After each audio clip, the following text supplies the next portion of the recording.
ആരോഗ്യവകുപ്പിന്റെ തീരുമാനപ്രകാരം സംസ്ഥാന വ്യാപകമായി നടത്തിയ ഹെൽത്തി കേരള പരിപാടിയുടെ ഭാഗമായി അടിമാലി ഗ്രാമപഞ്ചായത്തിലെ വിവിധ ഭക്ഷണശാലകൾ, ഭക്ഷണ നിർമ്മാണ യൂണിറ്റുകൾ, മാംസ വ്യാപാരശാലകൾ എന്നിവിടങ്ങളിൽ ദേവിയാർ കോളനി കുടുംബാരോഗ്യ കേന്ദ്രത്തിന്റെ നേതൃത്വത്തിൽ പരിശോധന നടത്തി. 25ഓളം വ്യാപാര സ്ഥാപനങ്ങളിൽ നടത്തിയ പരിശോധനയിൽ ഗുരുതരമായ പ്രശ്നങ്ങൾ കണ്ടെത്തിയില്ല. ന്യൂനതകൾ കണ്ടെത്തിയ സ്ഥാപനങ്ങൾക്ക് കർശന നിർദ്ദേശങ്ങൾ നൽകി.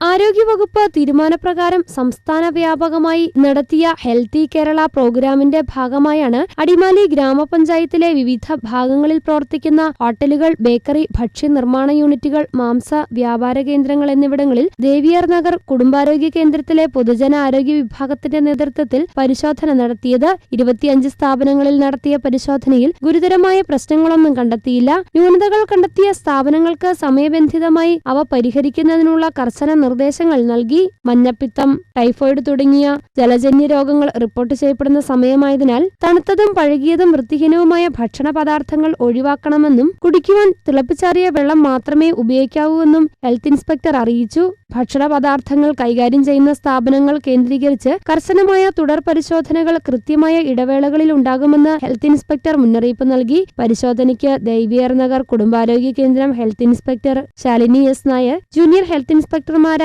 അനു PG, അജിൻഷ, വർഷ മോൾ, ശൈലേന്ദ്രകുമാർ എന്നിവർ നേതൃത്വം നൽകി. News bureau, Adimali.